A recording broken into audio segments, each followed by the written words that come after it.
Hello, welcome. मेरी छोटी सी ज़िंदगी में आप सब बड़े लोगों को मेरा सादर प्रणाम है। आप लोग कैसे हैं? बस क्या है, कैसे भी होंगे, जैसे भी होंगे, अच्छे होंगे और हम भी थोड़े से अच्छे ही हैं। बस बाबू को उठाने का प्रक्रिया है।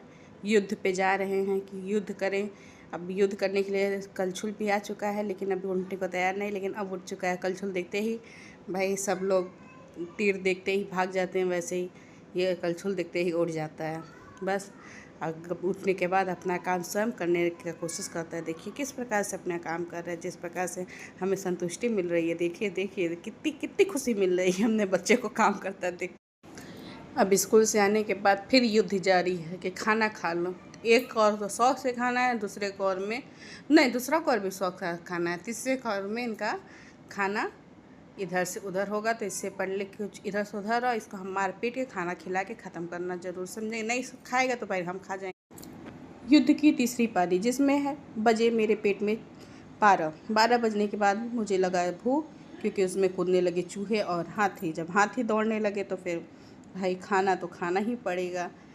क्या था, सब्जी तो ख़त्म हो चुकी, अब उसमें मैं क्या करूं। चावल है थोड़ा थोड़ा, और जिस दिन मैं दाल कम बनाती हूँ उस दिन ये खाना खाते हैं। जिस दिन मैं दाल ज़्यादा बनाती हूँ उसको दिन मुझे रात में भी खाना पड़ता है, उस दिन ये खाना नहीं खाते हैं। यही सब करते करते हम लोग की ज़िंदगी ऐसे ही चलती है। थोड़ा तो आप खाओ, थोड़ा हम खाएं, इसी में बस ज़िंदगी निकल रही है। अब हमें तो मिल गया भाई, हमें मांगना था हमको। क्या छोड़ दो उसको। क्या मांगना था हमको? आ, भगवान जी को। क्या भगवान जी से हम बोलते? जय भगवान जी, मुझे बुद्धि दीजिए, विद्या दीजिए। अच्छा बाय बाय, ऐसे बोला। अच्छा देख, बस कर।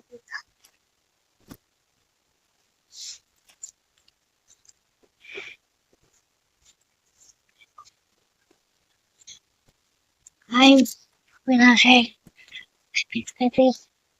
पढ़ाने लिखाने के बाद अब मुझे आई कपड़ा पे, सोचे थोड़ा युद्ध कर लिया जाए, क्योंकि युद्ध करना जीवन का सबसे श्रेष्ठ काम है मेरी ज़िंदगी का। युद्ध से ही मेरी ज़िंदगी चलती है।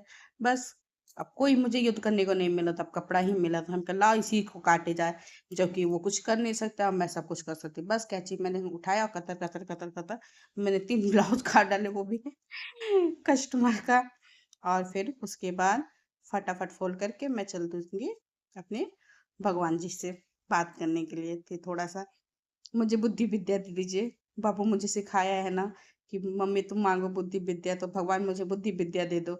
ऐसे मैंने मांगूंगी। और मम्मी का मैं ब्लाउज 1 हफ्ते से रखी हूँ, बस उनको परेशान कर रही हूँ। बस अब क्या है, अब भगवान जी का बर्तन से पहले युद्ध करेंगे, फिर भगवान जी से बात करेंगे कि भगवान जी कैसे हैं, ठीक ठाक हैं। ठीक ठाक है तो मेरी भी जिंदगी को एकदम स्वस्थ और एकदम मस्त रखिए। आप लोग इतना देर से मतलब वीडियो देख रहे हैं, इसका मतलब है कि आप लोग को इस वीडियो का युद्ध किया हुआ कार्य बहुत पसंद आया है। इसलिए इसी युद्ध के लिए आप लोग एक लाइक कर दीजिए और सब्सक्राइब करिए चैनल को। बस अब क्या था, भगवान जी के पास मैं चल दी पूछने हाल चाल उनका कि आपका हाल चाल ठीक ठाक है। उन्होंने कहा ठीक है। बस तो हम कहे कि बस जब आप ठीक हैं तो हम ठीक हैं। अब इसी बीच में बाबू आ जाता है। बाबू कहता है मम्मी दादी कहाँ गई हैं? दादी गई हैं इनकी मार्केट। अब इनको बताइए हम दादी के पास कैसे छोड़ें। इनकी दादी के पास हमें ना जाना पड़े मार्केट, इसलिए इनको हम उलझा दिए कि तुम पानी भरो पौधों में। बस उसके बाद क्या था, उनको उलझाने के बाद मैं चली आई किचन में कि खाने का टाइम हो गया। फटाफट चिमटा बेलन लेके थोड़ा सा युद्ध कर लिया जाए, किचन से भी बात कर लिया जाए कि ठीक ठाक है कि नहीं। नहीं ठीक ठाक है तो थोड़ा सा गंदगी किचन में मचा के फिर भाग जाएगा। उसके बाद मैं डांट सुनने के लिए एकदम बेताब रहूँगी पूरे तरीके से, जिसका मैं अपने बेसब्री से इंतज़ार करती हूँ।